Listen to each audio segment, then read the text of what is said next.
J'ai un petit problème avec cette caméra. Vous voyez l'écran qui est là? Il peut uniquement pivoter dans ce sens-là. Ce qui fait que quand j'essaie de me filmer tout seul, j'ai pas de retour et donc je peux pas savoir si l'exposition est bonne, si je suis net, enfin bref, c'est pas très pratique. Du coup, j'ai deux options. Soit j'achète le nouveau modèle, qui a un écran qui se tourne, option qui me coûterait 4000 €. Soit, deuxième option, j'essaie de réfléchir un peu et je bidouille un truc.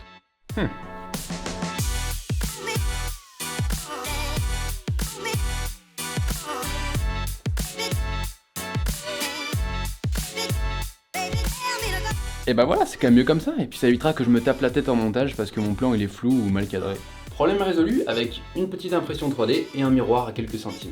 Alors où est-ce que je vais en venir avec ça? En fait, il y a quelques jours, j'étais à la Maker Faire, un événement organisé par Leroy Merlin avec plein de gens qui fabriquent des trucs assez fous. Et je me suis dit, est-ce qu'on n'a pas une chance incroyable aujourd'hui? On peut fabriquer quasiment tout ce qu'on a dans notre tête à la maison. Que ce soit un bonhomme en carton quand on est petit, réparer son grille-pain, ou même fabriquer un nez artificiel et le rendre open source. En fait, je pense qu'on a ce besoin de fabriquer des choses par nous-mêmes. En plus, c'est la meilleure façon de comprendre comment les choses fonctionnent.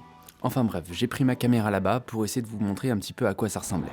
Première fois que je viens à Lille, malheureusement on va pas avoir beaucoup de temps pour visiter. Enfin je revienne, parce que ça a l'air quand même plutôt joli. Allez, on commence nos visites avec le Chillbus. C'est un ancien bus anglais que Pierre et Cédric ont réaménagé en ce qu'ils appellent un hôtel sur roue. Donc au rez-de-chaussée on trouve toutes les pièces de vie. L'idée c'est d'avoir le confort vraiment comme à la maison. Donc on a une salle de bain, des toilettes, une cuisine pour découvrir les spécialités locales. Et à l'étage il y a toute la zone couchette, une chambre double, une couchette individuelle, avec à chaque fois fenêtre, de quoi se brancher son téléphone, de la lumière, une mezzanine et la terrasse sur le toit bien sûr. C'est pas très haut, mais c'est largement suffisant. Franchement, mais j'ai trop envie de faire un truc comme ça. J'adore. Bon merci pour la visite et peut-être à bientôt pour un road trip alors. Allez, on continue le tour avec un projet que je ne connaissais pas, mais qui est vraiment intéressant. C'est le Repair Café. Une initiative où vous pouvez venir réparer vos appareils plutôt que de les jeter, grâce à l'aide de réparateurs bénévoles. Et si vous êtes plutôt chaud du tournevis, vous pouvez vous aussi aider les autres. Enfin bref, c'est une initiative plutôt logique, et il y en a un petit peu partout en France, alors n'hésitez pas à vous renseigner si vous avez un appareil qui fonctionne plus chez vous, avant de le jeter. Ok, autre projet plutôt cool, c'est Westerial. Ils recyclent des matières usagées, comme des bouteilles de verre ou des coquilles de moule, pour en faire des objets, des vasques ou même du carrelage. Alors demain je fais un atelier, donc ils ont préparé là tous les sacs. Ils ont fait un boulot de ouf. Donc voilà où va se dérouler l'atelier. Donc en gros il y aura les gens assis, pop sur les côtés. Et moi je suis censé marcher sur la table et présenter l'atelier quoi. Et c'est une fin de première journée. Pour ceux qui le savent peut-être déjà, j'ai un lien particulier avec la musique. Et il y a une vraie connexion de bidouilleurs entre les deux. D'ailleurs, Amaury nous le montre plutôt bien avec sa bobine Tesla.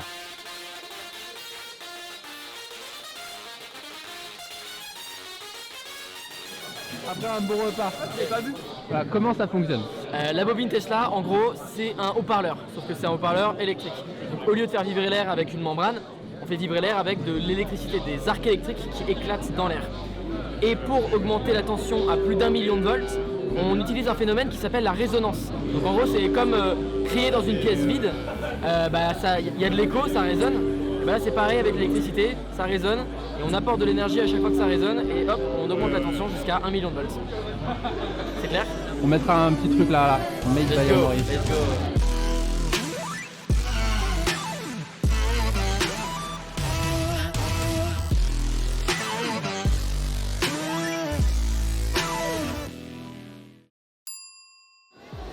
Un peu la pression là.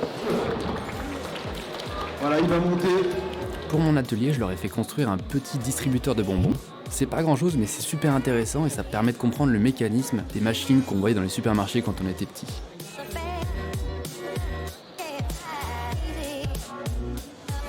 Après mon atelier, je suis allé voir Tapigami. C'est des artistes qui fabriquent des trucs complètement fous comme ça à partir de rubans adhésifs. Ça illustre plutôt bien qu'on n'a besoin de pas grand chose pour mettre en forme ce qu'on a dans notre imaginaire. Alors, qu'est-ce qu'ils font par ici? Nous on a récupéré de la terre d'un site de briqueterie là, qu'on voit qu'il y a encore des gros morceaux, donc premièrement on va tamiser la terre, en la passant comme ça dans le tamis. Là on récupère de la terre qui est beaucoup plus fine, plus aérée, et on va rajouter un peu de sable au moment du séchage, qu'il n'y ait pas trop de retrait et de fissures du coup. On tasse un peu dans les angles, hop, on va refermer, et après on compresse tranquillement. Et ensuite, le moment magique, On sort le gâteau. Voilà, et voilà, on la prend délicatement pour la poser avec les autres le temps qu'elle sèche. 20 jours avec ça. Ah ouais, c'est ouf, c'est super lourd en plus. C'est lourd, entre 7 et 8 kilos. Incroyable. Maintenant, dans un registre similaire mais à la fois complètement différent, il y a construction 3D. Donc nous, en fait, on fabrique des grandes machines qui déposent de la matière couche après couche.